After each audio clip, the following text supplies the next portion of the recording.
Ayan guys, i-flex ko yung aking gel-based lip tint. Yes, 10 pieces po kada shade. Ayan po ay dark red, 10 pieces.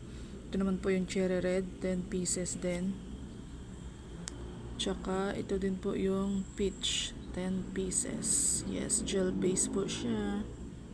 Kayo po mismo ang magre-refill, maglalagay ng sticker, tsaka maglalagay po ng iba pa.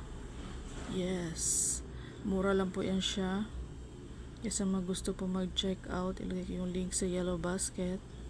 Pwede po siya pang personal use, tsaka pang benta po. Yes, perfect. Yan, sa mga mag-check out, ilagay ko yung link sa yellow basket. Maganda po ang kanyang kulay. Yes, shades ba? Yes. Pag gusto niyo po mag-check out, i-message niyo po si seller para maipalagay ang inyong brand name. Tsaka kung ano po ang layout na inyong kukunin. Yes. Perfect siya pang business, lip tint business. Yes, check out na. Murang-mura lang po yan siya. Check out na.